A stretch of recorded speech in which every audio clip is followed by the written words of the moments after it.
Have you noticed how lately it feels like we only get two choices when it comes to our beliefs? You either water down everything you stand for so nobody gets mad at you, or you speak your mind and immediately get branded as hateful, toxic, or bigoted. It's an exhausting way to live. It really is, and it traps us. We end up thinking our passion is the problem, but it's not. The real issue is untamed passion.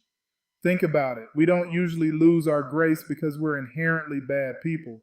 We lose it because we feel threatened. When your identity, your morals, or your sense of security get poked, your brain just defaults to fight, flight, or freeze. Grace isn't a biological reflex, it's a very intentional decision. That makes so much sense. We panic, so we lash out. But what does losing your grace actually look like in practice? Because I think a lot of people justify their harshness by saying, hey, I'm just telling it like it is. Truth hurts.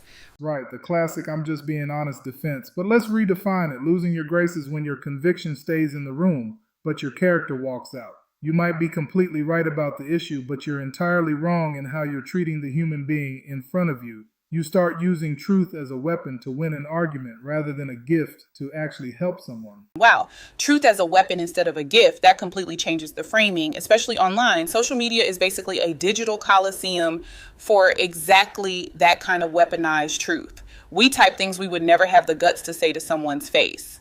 Exactly. And that should embarrass us, whether it's online, in corporate HR meetings, or in politics.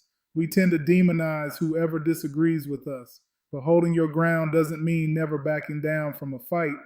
And grace doesn't mean never drawing a line. If your courage makes you cruel, or if your kindness makes you cowardly, you've drifted off course. So how do we practically navigate that, especially when we're dealing with deep fundamental disagreements where we might not even fully understand why certain rules or divine designs exist, but we still choose to trust them? That's the deepest part of this, isn't it? Sometimes we just have to trust the blueprint even if we don't understand every line of the code. But here is a brilliant litmus test for those heated moments. Imagine someone watching your argument on mute. Without hearing the words, just watching your body language and your facial expressions, who would they say looks more like Jesus? That is a terrifyingly good question. The mute test. It really strips away the excuses. It forces us to step back and ask if this is a hill to die on or just a hill to stay quiet on. Precisely. Because truth without love is just a club to beat people with. But love without truth is just a sugar-coated lie. The real challenge, the real mature step, is carrying both simultaneously. That's the tightrope we all have to walk. So next time you feel your blood pressure rising at work, at the holiday dinner table, or in the comments section, pause. Ask yourself what you're really trying to protect, your ego or the truth. Take a breath, hold your ground, but keep your grace. We'll leave you with that to chew on. See you next time.